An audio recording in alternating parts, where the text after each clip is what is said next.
வணக்கம் மக்களே, welcome to the ஃபென்சர் show. இன்னைக்கு நம்ம பார்க்க போகிறது லைசன்ஸ் அப்படின்ற தமிழ் மூவியோட ரிவ்யூ. இந்த படம் பார்த்தீங்கன்னா ஆகா தமிழ் ஓடிடி ஆப்பில் அவைலபிளாக இருக்குது. இந்த படத்தில் ராஜலட்சுமி தான் லீட் கேரக்டர் ப்ளே பண்ணியிருக்காங்க. அண்ட் இந்த படத்தை கணபதி அப்படின்றவர் தான் டைரக்ட் பண்ணியிருக்காரு. லைசன்ஸ் அப்படின்ற அந்த டைட்டிலுக்கு ஏற்ற மாதிரியே கன் லைசன்ஸை மையப்படுத்தி எடுக்கப்பட்ட ஒரு படம். முன்னாடி ஒரு காலத்தில் வந்து பார்த்தீங்கன்னா நமக்குமே வந்து மற்ற நாடுகள் மாதிரி கன் லைசன்ஸ் அப்படின்றது காமனாக இருந்துட்டு இருக்கிற ஒரு விஷயமா இருந்துச்சு.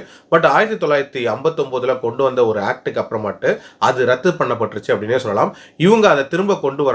அண்ட் கன் லைசன்ஸ் அப்படின்றது குறிப்பா பெண்களுக்கு அதுவும் வந்து அவங்களோட பாதுகாப்புக்கு கொண்டு வரணும் அப்படின்ற மாதிரியான ஒரு விஷயத்தை இவங்க வலியுறுத்துறாங்க. இந்த படத்தோட கதை என்னன்னு பாத்தீங்கன்னா, ராஜலட்சுமி ஒரு ஸ்கூல் டீச்சரா ஒர்க் பண்ணிட்டு இருப்பாங்க. பெண்களுக்கு அகைன்ஸ்டா நடக்கக்கூடிய பாலியல் வன்கொடுமைகளுக்கு ரொம்ப ஸ்ட்ராங்கா குரல் கொடுக்கக்கூடிய ஒரு சமூக போராளி அப்படின்னே சொல்லலாம். இவங்க கன் லைசன்ஸ் அப்ளை பண்ணியிருப்பாங்க. அந்த லைசன்ஸ் நிராகரிக்கப்படுது. அதன் விளைவு இவங்க ஒரு பொதுநல வழக்கு போடுறாங்க. அந்த வழக்கோட விசாரணை அப்படின்றது அந்த படத்தோட கதை. இந்த வழக்கு எப்படி போகுது, இவங்க பாஸ்ட்ல என்னென்ன மாதிரியான சம்பவங்கள் நடந்துச்சு, கடைசியாக அந்த லைசன்ஸ் கிடைச்சதா இல்லையா அப்படின்றத அந்த படத்தில் இவங்க காட்டியிருப்பாங்க.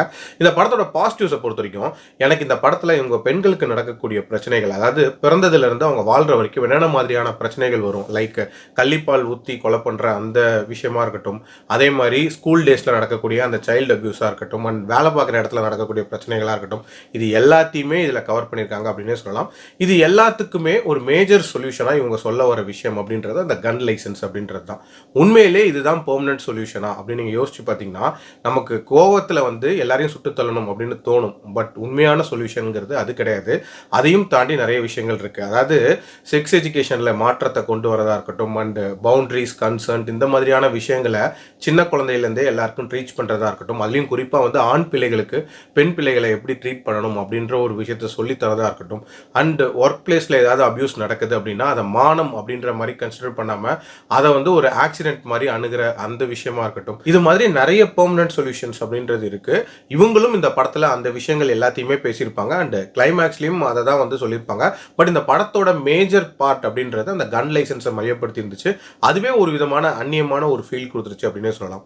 அதே மாதிரி பொதுவாக வந்து மாஸ் மூவிஸ்ல எப்படி வந்து ஒரு ஹீரோவை வந்து குளோரிஃபை பண்றது அப்படின்ற ஒரு விஷயத்தை காட்டுவாங்களோ, அதே மாதிரி இதுல வந்து அந்த ஹீரோயினை வந்து ஒரு சமூக போராளி மாதிரி குளோரிஃபை பண்றது அப்படின்ற மாதிரி செயற்கைத்தனமான நிறைய காட்சிகள் வச்சிருப்பாங்க. அதாவது சங்கர் படத்தில் வரும்ல, மக்கள்லாம் வந்து நிறைய கருத்துக்களை வந்து மைக்கில் சொல்கிற மாதிரியான சீன்ஸ்லாம் அதெல்லாம் கொஞ்சம் ஓவராக இருந்துச்சு அப்படின்னே சொல்லுவேன்.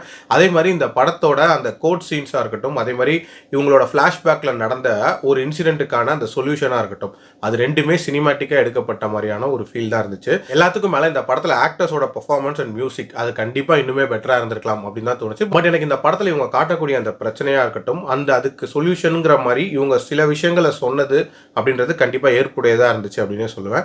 என்னோட ரேட்டிங் இந்த படத்துக்கு 2.5 out of 5. என்னை பொறுத்த வரைக்கும் ஒரு ஆவரேஜ் வாட்ச் அப்படின்னு தான் சொல்லுவேன். அடல்ட் கண்டென்ட்லாம் பெருசாக இல்லை, ஸோ தாராளமாக பார்க்கலாம். மீண்டும் அடுத்த விமர்சனத்தில் சந்திக்கிறேன். நன்றி, வணக்கம்.